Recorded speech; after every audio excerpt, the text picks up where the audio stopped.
क्या कहना चाहेंगे इस पुल के हवाले से? देखिए, इस पुल के हवाले से मैं ये कहना चाहूँगा कि इस पुल का जो है अप्रोचेज़ का काम लगा था, पिछले 15 से 20 दिन हुए हैं। तो 3-4 दिनों के अंदर जो है ये अप्रोचें जो है गिर गई।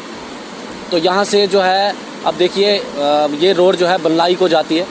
इस रोड पे काफ़ी सारे पॉपुलेशन है जो पीछे रहते हैं, वो काफ़ी सारे मतलब लोग हैं जो मजबूर हो गए हैं। तो हमारी ये डिपार्टमेंट वालों से एक रिक्वेस्ट है कि अगर आपको गवर्नमेंट की तरफ से कोई पैसा मतलब मिल रहा है तो आपको उस सही तरीके से इस्तेमाल करना चाहिए, ठीक है। तो मेरी ये रिक्वेस्ट रहेगी यहाँ की एडमिनिस्ट्रेशन से और डीसी साहब से कि मतलब इसका जिम्मेवार कौन बने आके, ठीक है। तो 15 से 20 मतलब दिनों के अंदर जो काम लगा, मार्च के मतलब 8-10 दिन जब रहते हैं तो यहाँ पे कोई काम जो है शुरू करवाया जाता है, तो वो भी अपने बिल्स के लिए। तो देखिए 12 सालों से इस रोड का जो है काम लगा हुआ है और मतलब 5 से 6 जो है कॉन्ट्रैक्टर यहाँ पे आ चुके हैं और वो जा चुके हैं। अब जहाँ तक देखिए एक रूल एंड रेगुलेशन से देखा जाए तो 5 सालों में जो है एक कॉन्ट्रैक्ट जो है वो कंप्लीट होना चाहिए, लेकिन यहाँ पे 5-6 कॉन्ट्रैक्टर आए और चले गए। तो मेरी ये रिक्वेस्ट रहेगी एडमिनिस्ट्रेशन से कि यहाँ पे आकर देखा जाए, इन लोगों की जो सहूलियात मतलब देखी जाए, इनको क्या ज़रूरत है। जी मोहम्मद लतीफ़, ये रिक्वेस्ट है डीसी साहब से कि वो इसका काम के लिए गवर्नर साहब से पैसा मांग ले। हमारा पैसा मरकज़ से आता है, गवर्नर साहब में इस वक्त मशीन माल हैं वो हाल ना हाल है, तो गवर्नर साहब इसको डिपोर्ट कर देंगे काम को। तो ये हाल है जनाजे का। ये ऐसे जनाजे में ये खड़े लोग होते हैं कि इस काम के लिए लोग खड़े होंगे।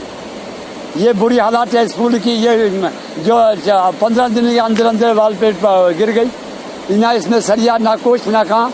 ये कमजोरी है। R&D PWD पंच देखने PWD हर जगह चल रही है, ये पुंछ में नहीं चल रही है। नांडे में काम चल रहे हैं, सुरनकोट में काम चल रहे हैं, हमारे इस मंडी ब्लॉक में काम चल रहे हैं, लोरन में काम चल रहे हैं, सालजिया में काम चल रहे हैं। लेकिन ये महकमे की कमजोरी है नंबर 1। अगर ये कम होती है तो ये ऐसे काम क्या ये नुकसान क्यों होता? ये हमारे लोगों का नुकसान हो गया। मरकज से पैसा आता है जम्मू कश्मीर के लिए, जम्मू कश्मीर से फंड आता हमारे लिए।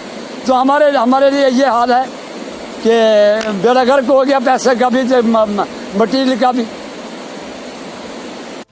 हम ये डिस्ट्रिक्ट एडमिनिस्ट्रेशन से ये अपील करते हैं कि जो हमारा ये रोड का काम है राजपुरा टू लेके चकियाला तक, जो कि 10 साल से शुरू हुआ है लेकिन अभी तक ये मुकम्मल नहीं हुआ है। जो पे अप्रोच आया था, इसका जो वो अप्रोच दिया था इनने वो गिर पड़ा दोबारा से, लिहाजा इसकी भी इंक्वायरी की जाए और हमें इसको 2 किलोमीटर तक जहाँ तक भी है इसको कंप्लीट करके हमें लुक डाली जाए, ताकि लोगों को भी इसमें आसानी हो जाएगी। क्योंकि बच्चे भी स्कूल जाते हैं आते हैं, इस वक्त गर्मी का मौसम भी है लेकिन इस तरफ कोई ध्यान नहीं है और डिपार्टमेंट भी तवज्जो नहीं दे रहा है। जबकि डिपार्टमेंट ये देखे कि अगर हमने अप्रोच दी है ये 10 दिन के अंदर कैसे गिर पड़ी। लिहाजा हम खास करके डिस्ट्रिक्ट कमिश्नर अपने राहुल यादव जी से मैं गुजारिश करता हूँ कि वो इसका नोटिस लें और इंक्वायरी करें और इस रोड का काम जो मुकम्मल कर दें। Thank you.